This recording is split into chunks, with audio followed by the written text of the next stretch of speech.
အနန္တတကုရှင်ဖျားသခင်ဤနှုတ်ကပတ်တော်များကိုဖတ်ရွတ်ပြခြင်းများဤစာညွန့်ပေါင်း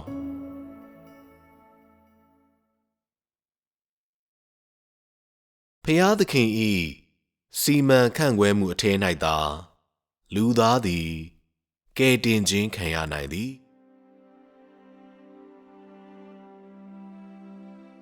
ဖျားသခင်ဤစီမံခန့်ခွဲမှုသည်လူသားနှင့်လုံးဝသက်ဆိုင်ခြင်းမရှိဟုလူတို့ထင်မြင်ကြသဖြင့်ဖျားသခင်ဤစီမံခန့်ခွဲမှုသည်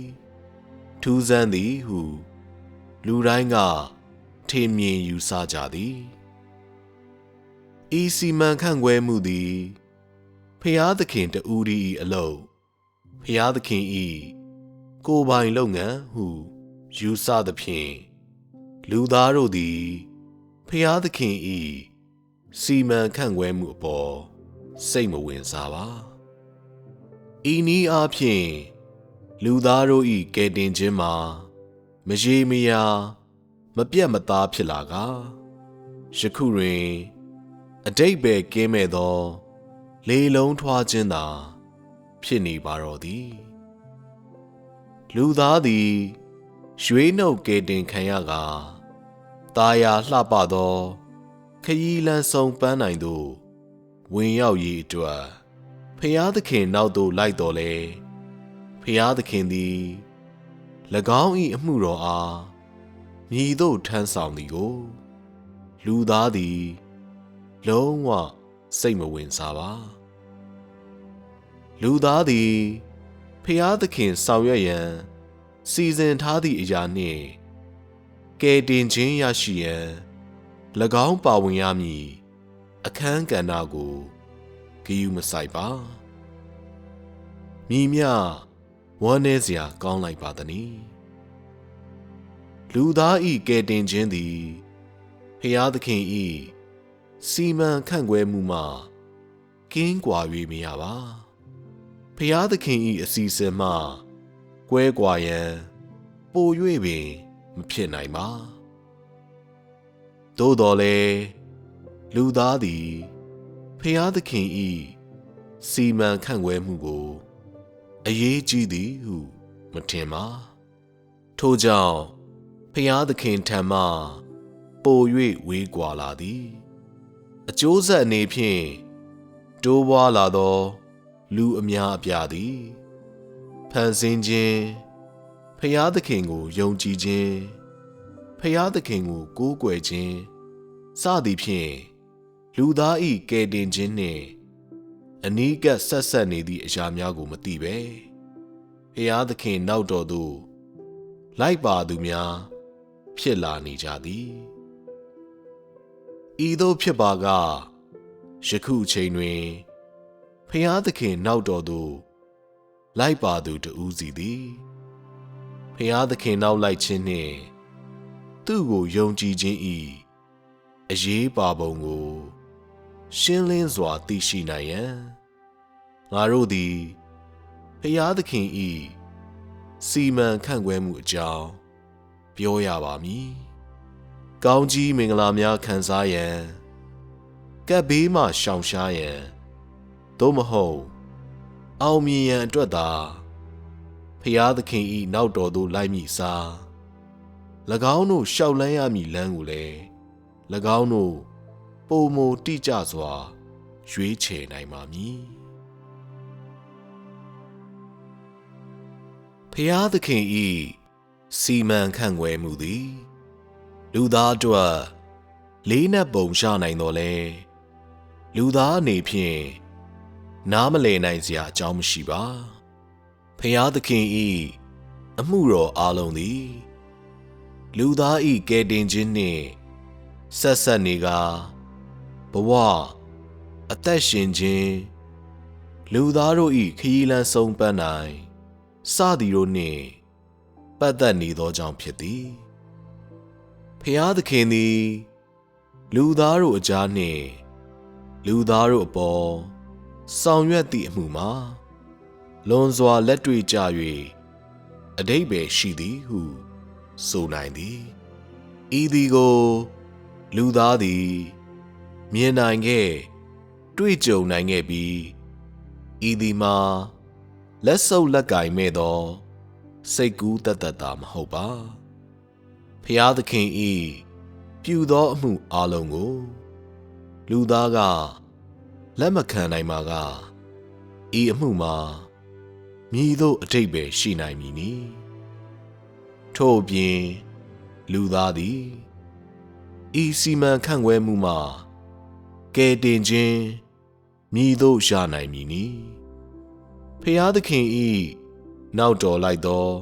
လူအများအပြားသည်ကောင်းကြီးမင်္ဂလာများ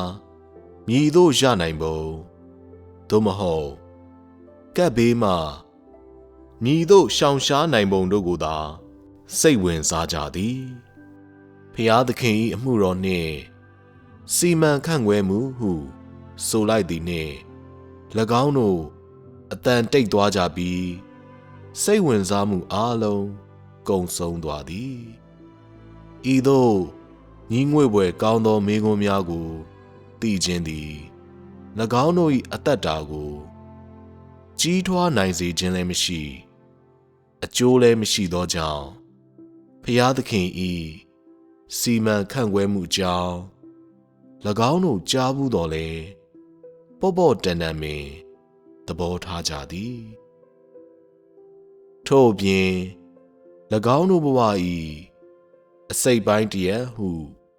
လက်ခံဖို့မဆိုထားနှင့်တန်မိုးရှိသောအရာတစ်ခုဖြင့်လက်ခံရမည်ဟုမမြင်ကြပါထိုသူတို့တွင်ဖျားသခင်နောက်တော်သို့လိုက်သည်မှာ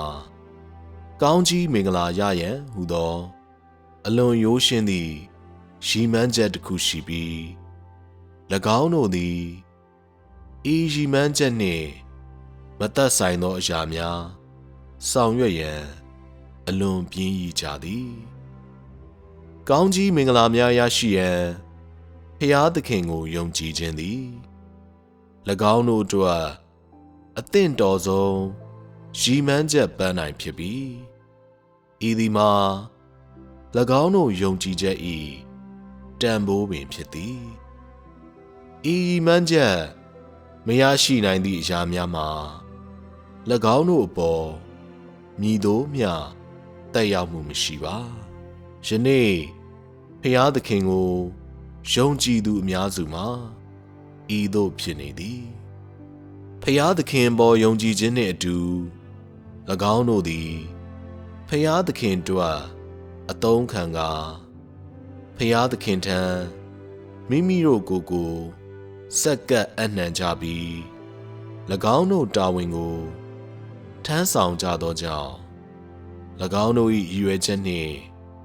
အရင်းခံအကြောင်းရင်းတို့မှာလက်ခံနိုင်ပွဲရှိပုံပေါက်သည်၎င်းတို့၏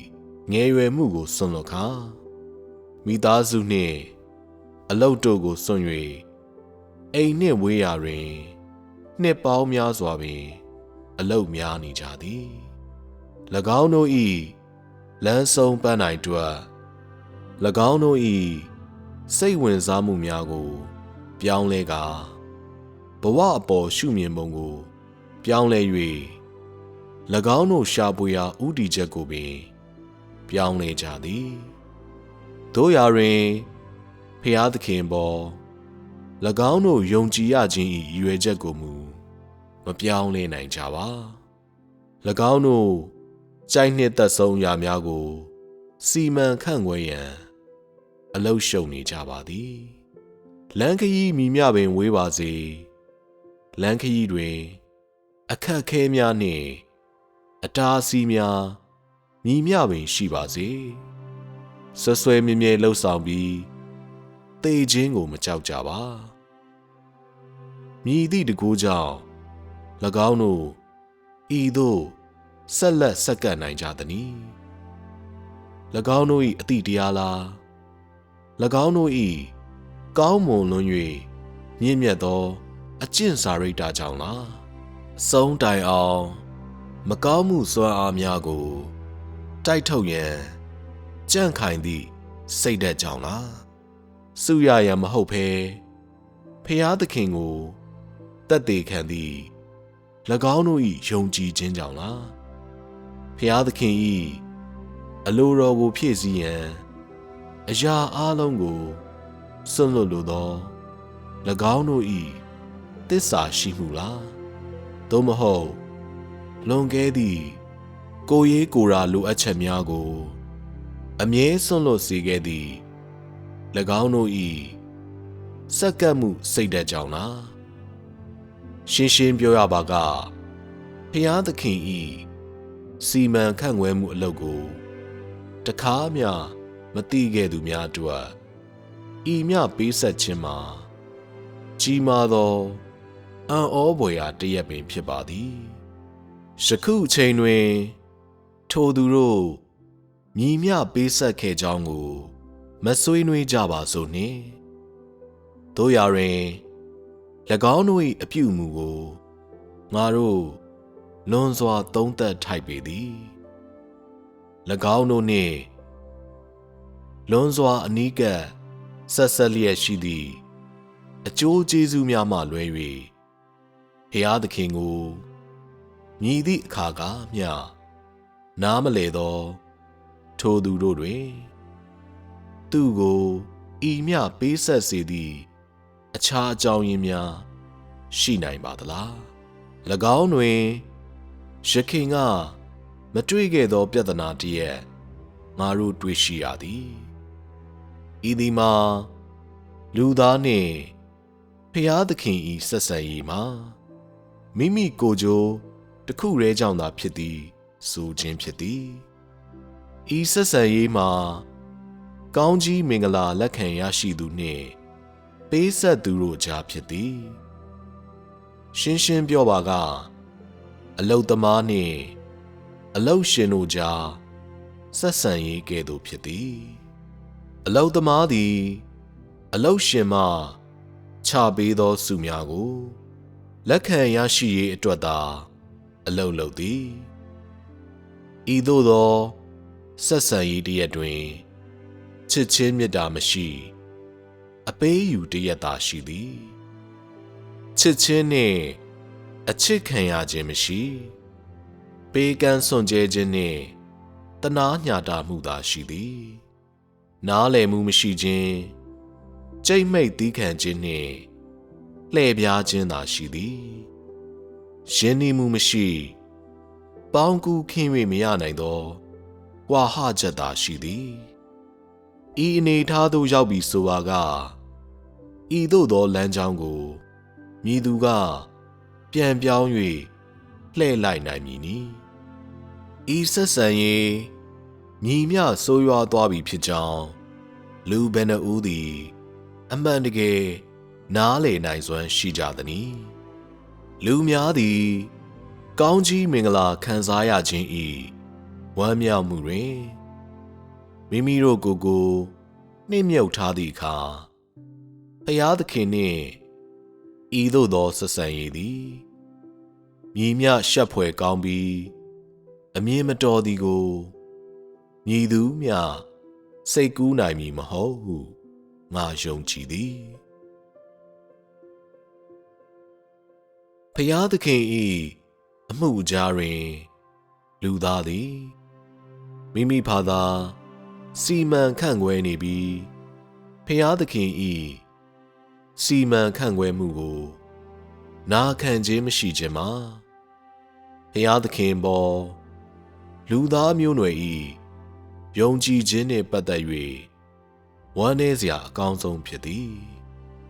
ဘုရားသခင်ကိုနာခံ၍ကိုးကွယ်ရန်ဆောင်ရွက်နေစဉ်တစ်ပြိုင်နက်တည်းလူသားသည်မိမိအကြိုက်နှစ်သက်ဆုံးခရီးလမ်းဆုံးပန်းနိုင်ကိုတည်ဆောက်နေကအကြီးမားဆုံးကောင်းကြီးမင်္ဂလာရရှိအောင်နှင့်အကောင်းဆုံးခရီးလမ်းဆုံးပန်းနိုင်သို့ရောက်ရှိအောင်မည်သို့လှုပ်ဆောင်ရမည်ကိုတွက်ချက်နေခြင်းသည်လူသား၏အကြီးမားဆုံးသောကြရှုံးမှုဖြစ်သည်လူတို့သည်၎င်းတို့မြည်မျှတနာဖွယ်ကောင်းကြောင်းမုန်းဖွယ်ကောင်းကြောင်းနှင့်ဂ ယူနာတပ်ဖွဲ့ကောင်းချောင်းကိုနားလေတော်လဲ၎င်းတို့အကြိုက်ဆုံးရာများနှင့်မျှော်လင့်ချက်များကိုအလွယ်တကူစွန့်လွတ်နိုင်ကြသူမည်မျှရှိသည်။ထို့ပြင်မည်သူက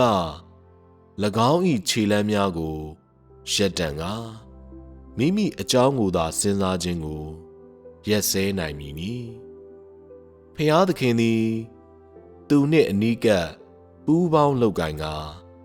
သူ၏စီမံခန့်ခွဲမှုကိုကြီးဆုံးအောင်ဆောင်ရွက်မည်သူများလိုအပ်သည်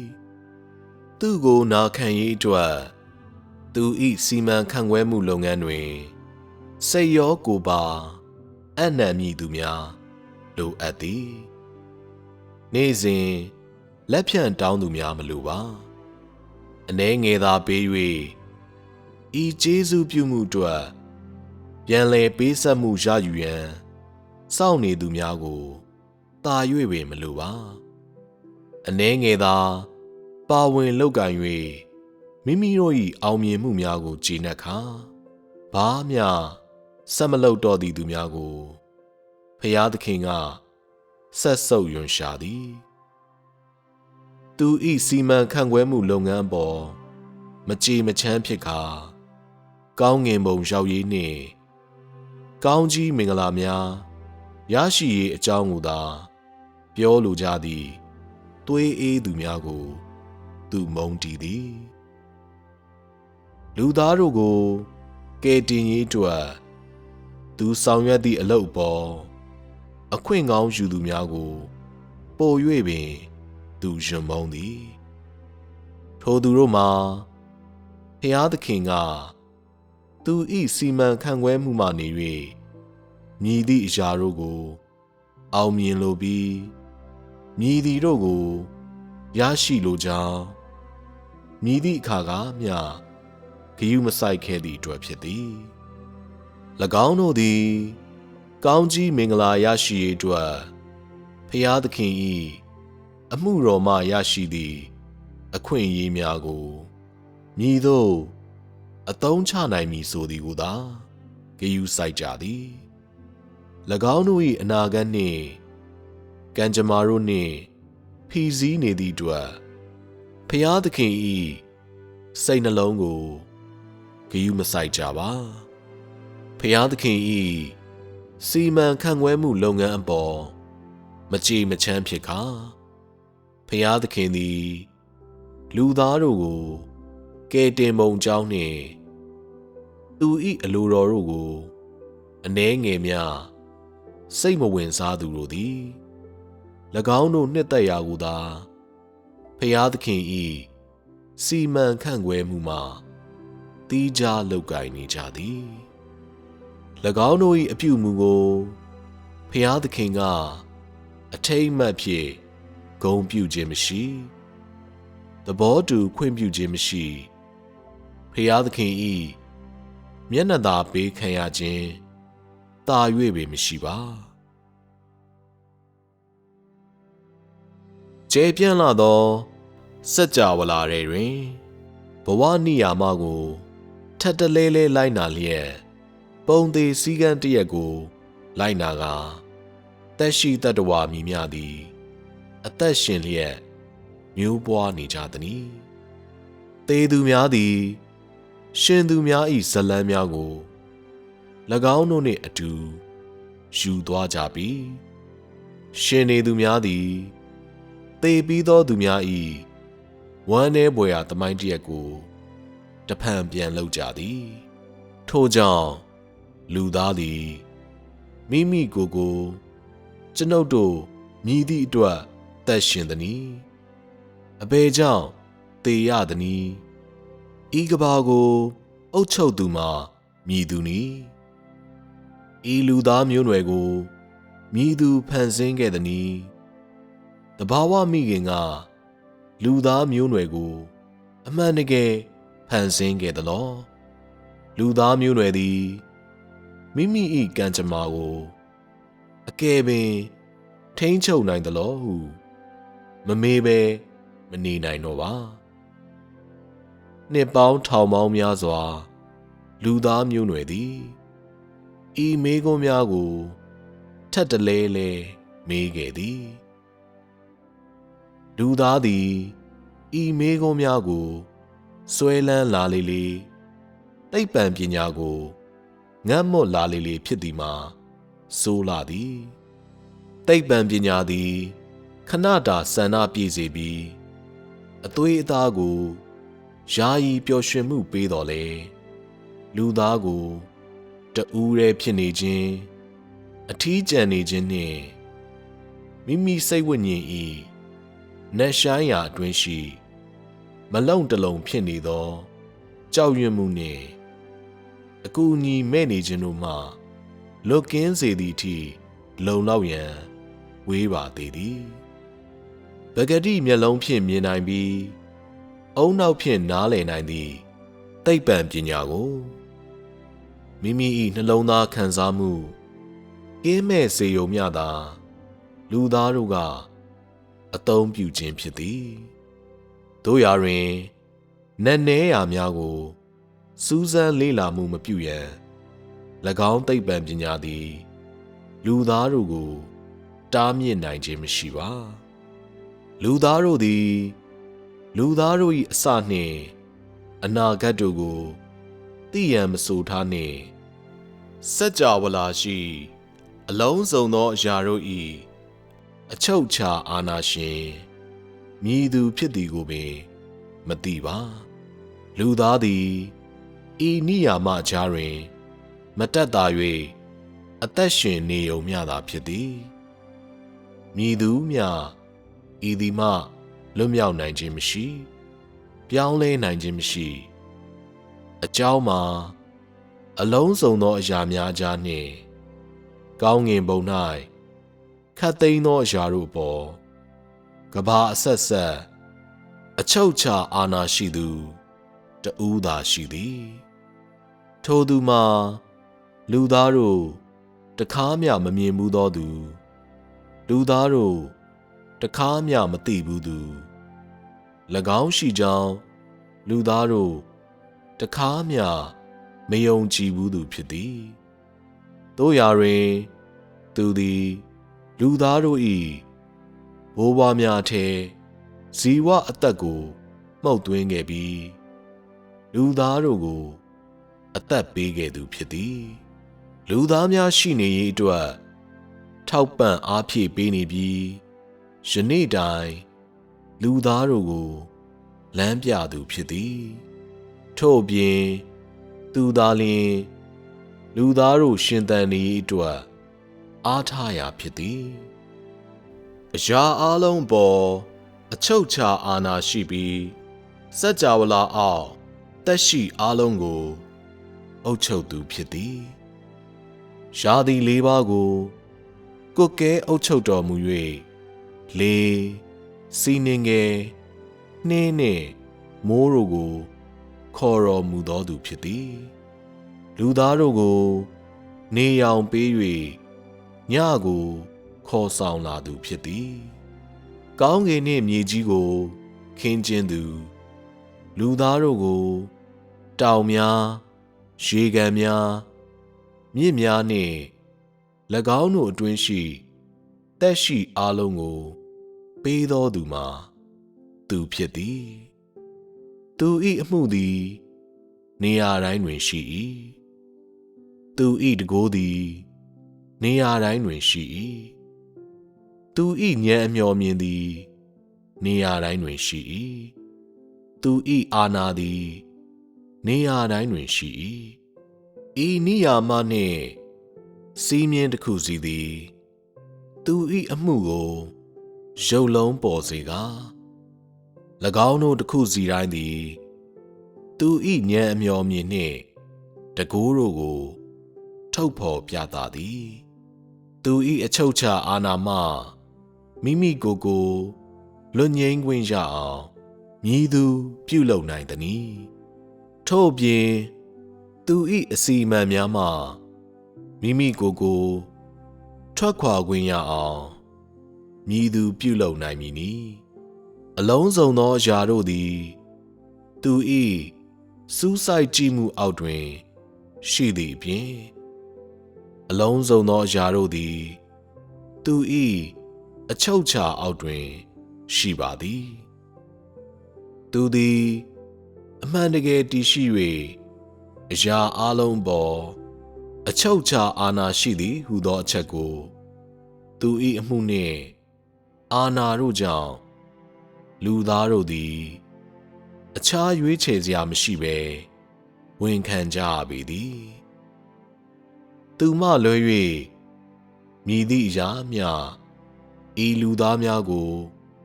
စင်ဆက်မပြတ်စောင့်ရှောက်နိုင်ရန်မဆိုထားနှင့်စัจ java လာကိုပင်အုပ်ချုပ်နိုင်စွမ်းမရှိပါသင်သည်ဖျားသခင်၏အမှုကိုသိနိုင်စွမ်းရှိသည်ဖြစ်စေမရှိသည်ဖြစ်စေသင်သည်ဖျားသခင်ရှိကြောင်းယုံကြည်သည်ဖြစ်စေမယုံကြည်သည်ဖြစ်စေဖျားသခင်၏ခံထားတော်မူခြင်းအတွင်သင်၏ကံကြမ္မာသည်ရှိသည်ကိုတန်တရားဖြစ်စရာမရှိပါ၎င်းပြင်ဖျားသခင်သည်အရာအလုံးအပေါ်အချုပ်အခြာအာဏာအစဉ်ရှိသည်ကိုတန်တရားဖြစ်စရာမရှိပါသူရှိကြောင်းနှင့်သူ၏အာဏာတို့မှာလူသားတို့၏အတိအမှတ်ပြုခံရနိုင်ခြင်းရှိမရှိနားလည်နိုင်ခြင်းရှိမရှိအပေါ်တွင်မူတည်နေသည်မဟုတ်ပါလူသား၏အတိတ်ပစ္စုပ္ပန်နှင့်အနာဂတ်တို့ကိုသူသာလျှင်သိပြီးသူသာလျှင်လူသားတို့၏ကံကြမ္မာကိုအဆုံးဖြတ်ပေးနိုင်သည်ဤအချက်ကိုသင်လက်ခံနိုင်သည်ဖြစ်စေလက်မခံနိုင်သည်ဖြစ်စေဤအရာအလုံးကိုလူသားသည်မိမိ၏မျက်စိဖြင့်မြင်မိအချိန်မှာမကြာမြင့်တော့ပါထို့ပြင်ဖျားသခင်သည်ဤအချက်ကိုမကြာမီအောင်မြင်စွာလှုပ်ဆောင်မည်ဖြစ်သည်ဖျားသခင်၏မျက်စိအောက်တွင်လူသားတို့အသက်ရှင်၍သေဆုံးကြသည်လူသားတို့သည်ဖျားသခင်၏စီမံခန့်ခွဲမှုအတွက်အသက်ရှင်သည်ဖြစ်ပြီးနောက်ဆုံးချိန်မျက်စိမိတ်သည့်အခါသည်လည်းဤစီမံခန့်ခွဲမှုအတွက်ပင်ဖြစ်သည်လူသားသည်ခောက်တုံခောက်ပြန်သွားလိုက်လာလိုက်ထက်ခါတလဲလဲလုပ်သည်ဤသည်တို့အားလုံးမှာ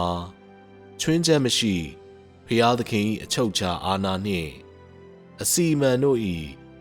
အစိတ်ပိုင်းတစ်ခုဖြစ်ပါသည်ဖျားသခင်၏စီမံခန့်ခွဲမှုသည်အမြဲရှိသို့တက်လှမ်းနေပြီးမြည်သည့်အခါမျှရက်စဲမသွားပါလူသားများသူရှိကြောင်းသိရန်သူ၏အချုပ်အခြာအာဏာပေါ်ယုံကြည်စိတ်ချရန်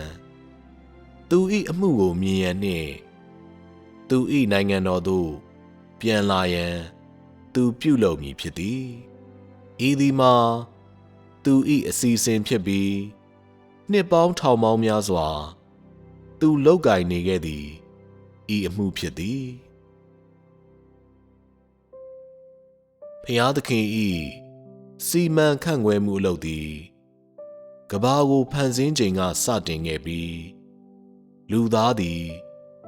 ဤအလုပ်၏ဗဟိုအချက်အခြာတွင်ရှိသည်ဖျားသခင်၏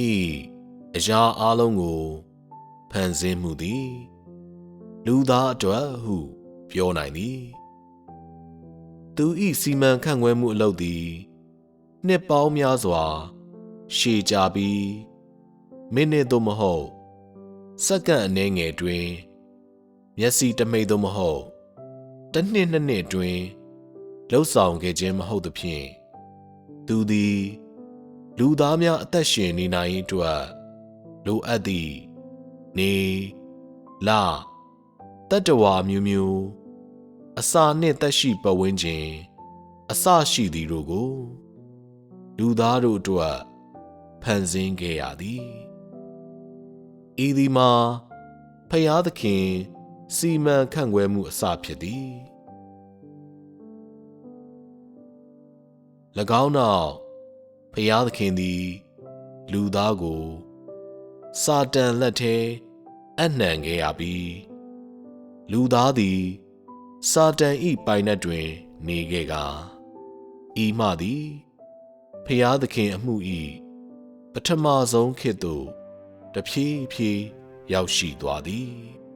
ပြည့်ညတ်တော်ခေတ်၏ဇလံပြည့်ညတ်တော်ခေတ်၏နှစ်ထောင်ပေါင်းအချို့ကာလတွင်လူသားတို့သည်ပြည့်ညတ်တော်ခေတ်၏လမ်းညွှန်မှုနှင့်ရှင်ပါသွားကာ၎င်းကိုပေါ့ပေါ့တန်တန်စတင်သဘောထားလာကြပြီးတဖြည်းဖြည်းနှင့်ဖျားသခင်၏စောင့်ရှောက်မှုမှခွဲခွာလာခဲ့ကြသည်ထို့ကြောင့်ပြည့်ညတ်တော်ကိုလိုက်နာနေစဉ်တွင်၎င်းတို့သည်ရုပ်ဝတ္ထုများကိုကိုးကွယ်ကြကာမကောင်းမှုများကိုလည်းကျူးလွန်ခဲ့ကြသည်၎င်းတို့သည်ယေဟောဝါ၏အကာအကွယ်မရှိတော့ဘဲဗိမာန်တော်၏ရစ်ပလင်ရှေ့တွင်အသက်ရှင်နေုံမျှသာနေထိုင်သွားကြသည်အကယ်စင်စစ်ဖျားသခင်၏အမှုတော်သည်၎င်းတို့ကိုထားခဲ့သည်မှာကာလကြာမြင့်ခဲ့သည်ဖြစ်ပြီးဣသရေလတို့ကပြည့်ညတ်တော်များကိုဆက်လက်နာခံနေခြင်းယေဟောဝါ၏အမည်ကိုပြောဆိုနေခြင်းများပြုလုပ်၍၎င်းတို့သာလျှင်ယေဟောဝါ၏ရွေးချယ်ခံရသူများဟုဂုဏ်ယူစွာယုံကြည်ကြတော်လဲဖျားသခင်၏ဖုန်းတော်သည်၎င်းတို့ကိုတိတ်တဆိတ်စွန့်ပစ်ခဲ့ပြီးဖြစ်သည်ဖျားသခင်သည်အမှုတော်ဆောင်ရွက်သည့်အခါတနေရာကိုအမြဲတိတ်တဆိတ်စွန့်ခွာလျက်နောက်တနေရာတွင်အမှုတော်သစ်ကိုညင်သာစွာစတင်ဆောင်ရွက်ပါသည်ဤသည်မှာထုံနေသောလူသားတို့အတွက်မယုံကြည်နိုင်စရာဖြစ်နေသည်လူတို့သည်ဟောင်းသောအရာများကိုအမြဲတမ်းမိုးထား၍ရင်းနှီးမှုမရှိသောအရာသစ်များအပေါ်ရန်လိုစိတ်ရှိကြသည်သို့မဟုတ်စိတ်နှောက်ယှက်ဖြစ်เสียဟုမြင်ကြသည်ထို့ကြောင့်ဖျားသခင်သည်မြည်သည့်အမှုတော်သစ်ကိုဆောင်ရွက်သည်ဖြစ်စေအစမှအဆုံးလူသားသည်အရာအလုံးနဲ့နောက်ဆုံးမှသိရခြင်းဖြစ်သည်အမြဲဖြစ်ရိုးဖြစ်စဉ်တိုင်းပြည့်ညတ်တော်ခေတ်တွင်ယေဟောဝါ၏အမှုတော်ပြီးနောက်ဘုရားသခင်သည်သူ့အမှုတော်၏ဒုတိယအဆင့်ကိုစတင်သည်လူဇာတိကိုခံယူကာ10နှစ်အနှစ်20လူသားအသွင်ခံယူပြီးယုံကြည်သူများကြားစကားပြောခြင်းအမှုတော်ဆောင်ရွက်ခြင်းများပြုလုပ်ခဲ့သည်တို့ရာတွင်ချွင်းချက်မရှိမည်သူမျှမသိခဲ့ပါသခင်ယေရှုလက်ဝါးကပ်တိုင်တွင်တန်မိုးအရိုက်ခံရကာရှင်ပြန်ထမြောက်ပြီးနောက်တွင်လူအနည်းငယ်သာလျှင်သူသည်လူဇာတိခံယူထားသောဖျားသခင်ဖြစ်ကြောင်းအသိအမှတ်ပြုခဲ့ကြသည်ပေါလုဟုခေါ်သူဖျားသခင်အားအသေးအကျေမုန်းသူဖြစ်သတ်မှတ်ထားသူတူပေါ်ထွက်လာခြင်းမှာပြဿနာဖြစ်သည်ဒဏ်ခတ်ခံရပြီးတမန်တော်ဖြစ်လာပြီးသည့်နောက်ပင်ပေါလု၏ဇယိုက်ဟောင်းမှာပြောင်းလဲခြင်းမရှိပါထို့အပြင်သူသည်ဩဝါဒစာအများပြားရှိခဲ့သည်နောင်မျိုးဆက်များသည်သူ၏ဩဝါဒများကိုမွေ့လျော်စရာဖျားသခင်၏နှုတ်ကပတ်တော်များဖြင့်ဓမ္မသစ်ကျမ်းတွင်ထည့်သွင်းပြီးဖျားသခင်ပြောဆိုခဲ့သည့်နှုတ်ကပတ်တော်များဟု ထင်မှတ်သည့်အထိဖြစ်သွားသည်မှာဆိုးလာသည်ဤသည်မှာတမာကျမ်းစာပေါ်ထွန်းလာခြင်းမှစ၍အမှန်တကယ်ပင်အရှက်ရစရာကြီးတစ်ခုဖြစ်သည်ဤမှားမှာလူသားဤမိုင်မဲမှုကြောင့်ဖြစ်ခဲ့သည်မဟုတ်ပါလောကျေးဇူးတော်ခေဖျားသခင်ဤမှတ်တမ်းများတွင်ဩဝါဒစာများသို့မဟုတ်လူသားဤဝိညာဉ်ရေးဆိုင်ရာအရေးအသားများသည်ဖျားသခင်ဤအမှုတော်နှင့်နှုတ်ကပတ်တော်အယောင်ဆောင်ရန်အတွက်ရှိမနေသင့်ကြောင်းသူတို့မသိပါတို့ရာတွင်ဤသည်မှာမသက်ဆိုင်သဖြင့်ငါတို့ဤမူလအကြောင်းအရာသို့ပြန်သွားကြပါစို့ကားစဉ်တင်ခံရပြီးနောက်ဖျားသခင်ဤအမှုတော်ဒုတိယအဆင့်ပြီးဆုံးသွားသည်နှင့်လူသားကိုအပြစ်မှကယ်ယူသည့်ဖျားသခင်ဤအမှုတော်ဆိုလိုသည်မှာစာတန်ဤလက်မှလူသားကိုကယ်ယူခြင်းပြီးမြောက်သွားသည်ထို့ကြောင့်၎င်းချိန်မှစ၍လူသားတို့သည်၎င်း၏အပြစ်များဖြေလွှတ်ရန်သခင်ယေရှုကိုကယ်တင်ရှင်ဟုလက်ခံရန်သာရှိပါတော့သည်သဘောပြောရလျင်လူသား၏အပြစ်များသည်ကယ်တင်ခြင်းရရှိရေးနှင့်ဖျားသခင်ရှေ့မှောက်လာရေးတွင်အတားအဆီးမဟုတ်တော့ဘဲစာတန်ကလူသားကိုဆွတ်ဆွဲရန်လည်းအသုံးမပြုနိုင်တော့ပေဤသည်မှာဖျားသခင်ကိုယ်တိုင်စစ်မှန်သည့်အမှုတော်ထမ်းဆောင်၍အပြစ်ရှိသည့်ဇာတိပဂရိတရနှင့်နမူနာကိုခံယူကာဖျားသခင်ကိုယ်တိုင်သည်အပြစ်ဖြေရာရှစ်ကောင်ဖြစ်ခဲ့သောကြောင့်ဖြစ်သည်ဤနည်းအားဖြင့်ဖျားသခင်လူဇာတိ၏ကျေးဇူးတော်အပြစ်ရှိသည့်ဤလူဇာတိအသွင်သဏ္ဍာန်၏ကျေးဇူးတော်ကြောင့်လူသားသည်ရွေးနှုတ်ကယ်တင်ခံရပြီးနောက်လက်ဝက်ကတိုင်မှဆင်းသက်လာခဲ့သည်ထို့ကြောင့်စာတန်၏ဖန်ဆီးမှုခံရပြီးနောက်လူသားသည်ဖျားသခင်ရှိတော်တွင်ကယ်တင်ခြင်းလက်ခံရရှိရန်ခြေတလန်းပိုနီးကပ်လာသည်အမှုတော်၏ဤအဆင့်မှာပြည့်ညတ်တော်ခင်မှရှေ့တစ်ဆင့်လှမ်းသောဖျားသခင်ဤစီမံခန့်ခွဲမှုဖြစ်ပြီးပြည့်ညတ်တော်ခေတ်ထက်ပို၍လေးနက်သည့်အဆင့်တွင်ရှိသည်မှာမှန်ပေသည်ဖျားသခင်ဟူသည်ကိုမသိသောဖန်ဆင်းရှင်ဟူသည်ကိုမသိသောဖျားသခင်ကိုမြည်သို့ကိုးကွယ်ရမည်ကိုမသိသောဖျားသခင်ကိုအဘယ်ကြောင့်ကျိုးနွန်နာခံရန်လိုအပ်သည်ကိုမသိသောလူသားတို့ကိုစာတန်လက်ထဲလွှဲအပ်ပြီးစာတန်၏အကျင့်ပြတ်မှုကိုလွတ်ထားပေးရမှာ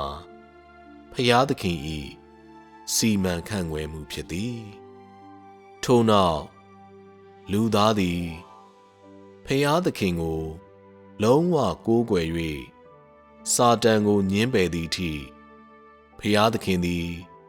တဆင့်ပြီးတဆင့်လူသားကိုစာတန်လက်မှကယ်နှုတ်သည်ဤသည်မှာဖျားသခင်၏စီမံခန့်ခွဲမှုဖြစ်သည်ဤသည်တို့အားလုံးမှာဒဏ္ဍာရီပုံမြင်ဆန်ပြီးစိတ်ရှုပ်ဖွယ်ဖြစ်သည်၎င်းတို့သည်ဤစัจ java လာအနံ့တွင်အဖြစ်အပျက်ပေါင်းမြည်မြဖြစ်ခဲ့သည်ကိုသိရန်မဆိုထားနှင့်လွန်ခဲ့သည့်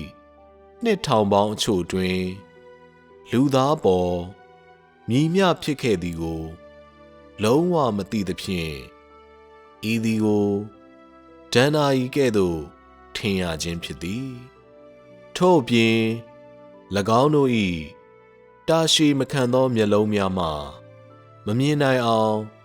တားဆီးထားသည့်အတွက်၎င်းတို့သည်ရုပ်ပိုင်းဆိုင်ရာလောကထက် ကျော်လွန်၍တည်ရှိပြီးပို၍ပင်အံ့ဩစရာကောင်းကပို၍ကြောက်စရာကောင်းသည့်ကမ္ဘာလောကကိုပြည့်စုံစွာနားမလည်နိုင်ခြင်းကြောင့်ဖြစ်သည်လူသားအတွက်ဤသည်မှာနားမလည်နိုင်စရာဟုထင်ရသည်ဤသည်မှာလည်းလူသားသည်လူသားတို့ကိုဖျားသခင်ကယ်တင်ခြင်း၏အရေးပါပုံနှင့်ဖျားသခင်စီမံခန့်ခွဲမှုအမှုတော်၏အရေးပါပုံတို့ကိုနားမလည်ခြင်းဖျားသခင်သည်လူသားတို့ကိုအဆုံးတွင်မြည်သို့ဖြစ်စေခြင်းသည်ကိုနားမလည်ခြင်းတို့ကြောင့်ဖြစ်သည်လူသားတို့သည်အာရန်နှင့်အေဝါတို့နှင့်အမျိုးတော်ကစာတန်၏ဖျက်ဆီးမှုမခံရသူများလားမဟုတ်ပါဖျားသခင်၏စီမံခန့်ခွဲမှုသည်ဖျားသခင်ကိုကိုးကွယ်ကာကျိုးနွန်နာခံသည့်လူတစုရရှိရန်အတွက်ဖြစ်သည်ဤလူသားတို့သည်စာတန်၏ဖျက်ဆီးခြင်းခံရတော်လဲစာတန်ကို၎င်း၏ဖခင်ဟုမမြင်တော့ပါစာတန်၏အကြီးတန်းသည့်မျက်နှာကိုသိကာ၎င်းကိုညှင်းပယ်ပြီးတရားစီရင်ခြင်းနှင့်ပြစ်တင်ဆုံးမမှုတို့ကိုနာခံရန်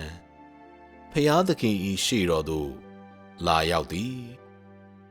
မြည်သည်ကအကြီးတန်းကြောင်း၎င်းသည်တန်ရှင်းသည့်အရာနှင့်မြည်သို့ကွာကြောင်းကိုသူသိပြီးဖျားသခင်၏ကြီးမြတ်မှုနှင့်စာတန်၏ဆိုးသွမ်းမှုတို့ကိုသူသိသည်ဤသို့သောလူသားတို့သည်စာတန်အတွက်အလုံးမလုံးတော့ပါသို့မဟုတ်စာတန်ကိုမကိုးကွယ်တော့ပါသို့ဒီမဟုတ်စာတန်ကိုအမျက်တနိုးတန်ဖိုးမထားတော့ပါဤသည်မှာ၎င်းတို့သည်ဖျားသခင်ကအမှန်တကယ်ရရှိလိုက်သည့်လူတစုဖြစ်သောကြောင့်ဖြစ်သည်ဤသည်မှာဖျားသခင်လူသားများကိုစီမံခန့်ခွဲမှု၏အရေးပါသည့်အချက်ဖြစ်သည်ထိုအချိန်ဖျားသခင်၏စီမံခန့်ခွဲမှုအမှုတော်ကာလတွင်လူသားသည်စာတန်၏ဖျက်ဆီးခြင်းခံရဖြစ်ပြီးတစ်ချိန်တည်းမှာပင်ဖျားသခင်၏ကယ်တင်ခြင်းခံရဖြစ်တဲ့ကဲ့သို့ဖျားသခင်၏ထုတ်ကုန်ဖြစ်ပြီးစာတန်က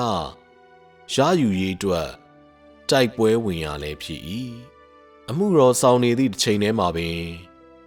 ဖျားသခင်သည်လူသားကိုစာတန်လက်မှတဖြည်းဖြည်းကယ်နှုတ်သည့်အတွက်လူသားသည်ဖျားသခင်နှင့်ပို၍ပင်နီးကပ်လာသည်ထို့နောက်ကောင်းကင်နိုင်ငံတော်ခေတ်ရောက်လာပါသည်ဤခေတ်မှာအမှုတော်၏ပို၍လက်တွေ့ကြသောအစစ်နှင့်လူသားများအနေဖြင့်လက်ခံရန်အခက်ခဲဆုံးအစဉ်ဖြစ်သည်ဤသည်မှာလူသားသည်ဖျားသခင်နှင့်နီးကပ်လေလေဖျားသခင်၏တောင်ဝေးတော်သည်လူသားအနားကိုပုံမချင်းကပ်လေလေဖြစ်ပြီးဖျားသခင်၏မျက်နှာတော်မှာလူသားရှေ့တွင်ပုံမရှင်းလင်းစွာပေါ်လာလေလေဖြစ်သောကြောင့်ဖြစ်သည်လူသားတို့သည်ရွေးနှုတ်ခံရပြီးနောက်ဖျားသခင်၏မိသားစုတန်တရားဝင်ပြန်သွားလေသည်ဤသည်မှာပျော်ရွှင်စရာအချိန်ဟုလူသားကယူဆတော်လဲမြည်သူကမျှကြိုတင်မမြင်ခဲ့သောဖျားသခင်၏ဓာတ်ရိုက်တိုက်ခိုက်မှုကို၎င်းခံရသည်အကယ်စင်စစ်ဤသည်မှာဖျားသခင်၏လူတို့ပျော်မွေ့ရန်ဗတ္တိဇံတရက်ဖြစ်သည်ဤသို့သောဆက်ဆံမှုအောက်တွင်လူသားတို့သည်အခြားလမ်းမရှိဘဲ ငါသည်နှစ်ပေါင်းများစွာပျောက်ဆုံးနေခဲ့သောသိုးတငယ်ဖြစ်ပြီးဖျားသခင်ကအကုန်အကျများစွာဖြင့်ပြန်လည်ဝယ်ယူထားသူဖြစ်သည်သို့ဖြစ်လျှင်ဖျားသခင်သည်ငါကိုအဘယ်ကြောင့်ဤသို့ဆက်ဆံသနည်းဖျားသခင်ငါကိုလှောင်ပြောင်ရေမောနေသလောငါကိုထုတ်ဖော်နေသလောဟုသာရက်၍စဉ်းစားရန်ရှိတော်သည်နှစ်ကာလများစွာကျော်လွန်ပြီးနောက်လူသားသည်တန့်စင်ခြင်းပြစ်တင်ဆုံးမခြင်းအခက်အခဲများကိုခံရပြီးနောက်ခံနိုင်ရှိသွားပြီဖြစ်သည်အတိတ်ကဖုံးတကိုးနှင့်ချီနူးစွန့်ပြန့်ပွဲရာတို့ပျောက်ဆုံးသွားပြီဖြစ်တော်လဲမတိစိတ်ကမူလူသားတဦးဖြစ်ရခြင်းဤတမန်တရားကိုနားလည်လာပြီလူသားတို့ကိုကယ်တင်ရေးအတွက်ဖျားသခင်ဤနှစ်ပေါင်းများစွာပေးအပ်လှုပ်ဆောင်မှုကိုကျေးဇူးတင်လာသည်တဖြည်းဖြည်းနှင့်လူသားသည်၎င်းကိုယ်တိုင်ဤရိုင်းပြကြမ်းတမ်းမှုကိုယွန်ရှာဆက်ဆုပ်လာသည်သူမိမြရိုင်းဆိုင်သည်ကိုစတင်မုန်းတီးလာသည်ဖျားသခင်ပေါ်အထင်လွဲမှားမှုများအလုံးဖျားသခင်ထံသူပြုခဲ့သည့်မလျော်ကန်သောတောင်းဆိုချက်များကိုစတင်မုန်းတီးလာသည်အချိန်ကိုနောက်ကျောင်းပြန်လှည့်၍မရပါအတိတ်မှအဖြစ်ပြက်များသည်လူသားအတွက်နောင်တရစရာအမှတ်တရများဖြစ်လာပြီဖျားသခင်ဤနှုတ်ကပတ်တော်နှင့်မေတ္တာတို့သည်လူသားဤဘဝအသစ်အတွက်တွန်းအားများဖြစ်လာသည်တနေ့ပြီးတနေ့လူသားဤဒဏ်ရာဒဏ်ချက်များပျောက်ကင်းလာသည်ခွန်အားပြန်ရှိလာပြီးမတ်တက်ရက်ခါအနန္တတကုရှင်ဤမျက်နှာတော်ကိုဖူးမြော်သည်ထိုအခါသူသည်မိမိ၏အနားတွင်အစဉ်ရှိကြောင်းနှင့်သူ၏အပြုံးနှင့်လှပသောမျက်နှာတို့သည်စိတ်နှလုံးကိုလှုပ်ရှားစေနိုင်စေဖြစ်ကြောင်းတို့ကိုသာတွေ့လိုက်ရသည်သူ၏စိတ်နှလုံးသည်သူဖန်ဆင်းခဲ့သောလူသားတို့အတွက်စိုးရိမ်စိတ်ရှိနေစေဖြစ်ပြီးလက်များသည်အစအဦးအကဲ့သို့နှွေးထွေးစေတကိုးရှိစေဖြစ်သည်လူသားသည်အေဒင်ဥယျာဉ်သို့ပြန်ရောက်နေသည့်အလားဖြစ်သည်သို့သောဤအကျဉ်တွင်မွေဤဖျားယောင်သွေးဆောင်မှုများကိုလူသားနားမထောင်တော့ပါရှေဟောဝါဤမျက်နာမှလှဲ့မသွားတော့ပါဖျားသခင်ရှေ့မှလူသားဒူးထောက်ခါဖျားသခင်ဤ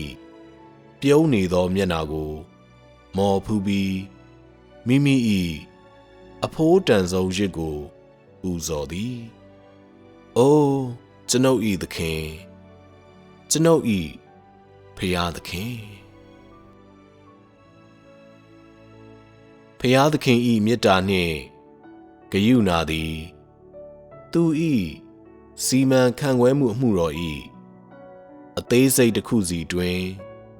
စိတ်ဝင်ပြန့်နှံ့သွားပြီးလူသားများဖျားသခင်ဤစေတနာကိုနားလည်နိုင်ခြင်းရှိမရှိကိုအမှုမပြုဘဲသူသည်ပြီးမြောက်အောင်မြင်အောင်လှုပ်ဆောင်ရန်ရည်ရွယ်ထားသည့်အမှုတော်ကိုမမောမပန်းဆောင်ရွက်နေစေဖြစ်သည်